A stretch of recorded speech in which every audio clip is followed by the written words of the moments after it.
The drama surrounding Ryan Reynolds and Disney's handling of the Deadpool and Wolverine franchise has erupted into one of the most contentious battles in the entertainment industry today.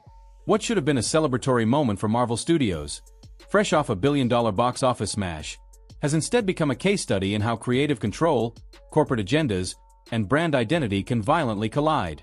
And now, the future of Deadpool, Wolverine, and possibly even the X-Men reboot is hanging in the balance. At the heart of the controversy is Ryan Reynolds, the actor, writer, and producer most responsible for turning Deadpool into a global phenomenon.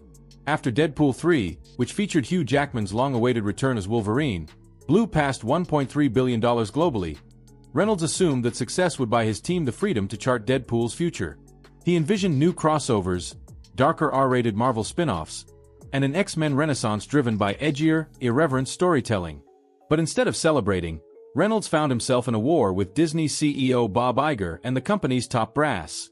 According to multiple insiders, nearly 45% of Deadpool and Wolverine's earnings, roughly $600 million, was funneled into Disney's diversity, equity, and inclusion (DEI) initiatives.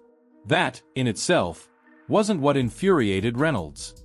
The problem, as he and others saw it, was that Disney was using the Deadpool franchise's massive success to fund projects that had little commercial appeal and often bombed at the box office. Reynolds was already uneasy watching Disney continue to invest in movies like The Little Mermaid and Eternals, both DI-forward productions that failed to resonate with audiences.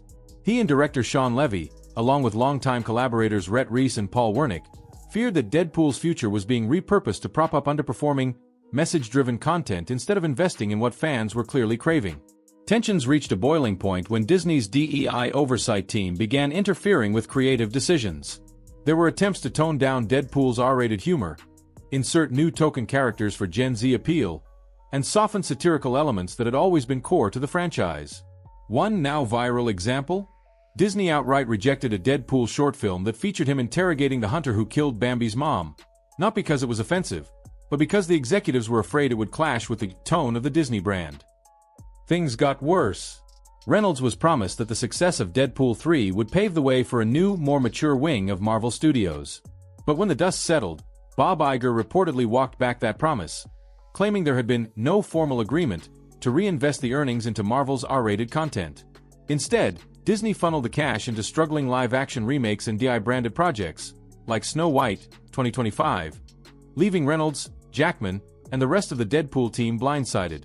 According to sources, Hugh Jackman was just as upset. He had returned to the role of Wolverine expecting to help relaunch a gritty new X-Men saga. Instead, he saw Deadpool's success being used to fund projects that not only deviated from that tone but actively undermined it. Both actors felt betrayed, and Reynolds wasn't shy about expressing it. Reports of him threatening to walk away from Marvel began circulating fast. And those threats were real.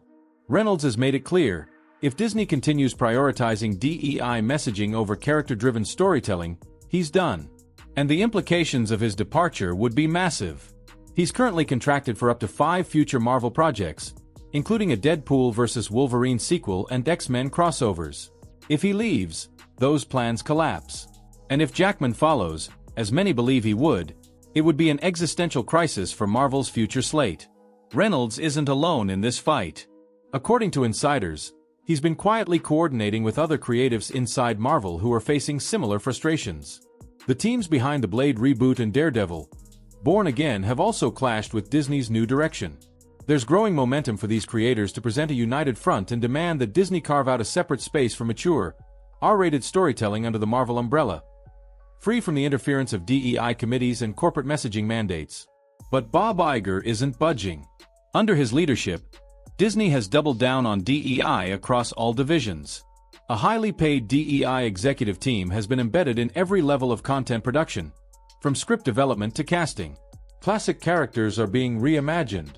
Legacy franchises are being reshaped. And critics say that in prioritizing representation above narrative, Disney is slowly alienating its most loyal audiences. Industry analysts have sounded the alarm.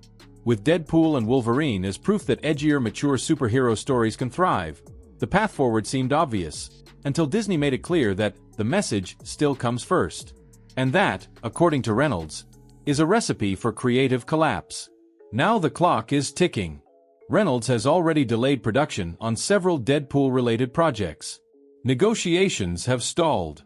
Disney's DEI strategy, meanwhile, is under increasing scrutiny, not just from the creative side, but from shareholders worried about declining revenue. Recent Disney releases like Strange World, Willow, and the Haunted Mansion reboot, all heavily marketed as DEI-forward content, have flopped both theatrically and on streaming. The numbers are painting a clear picture.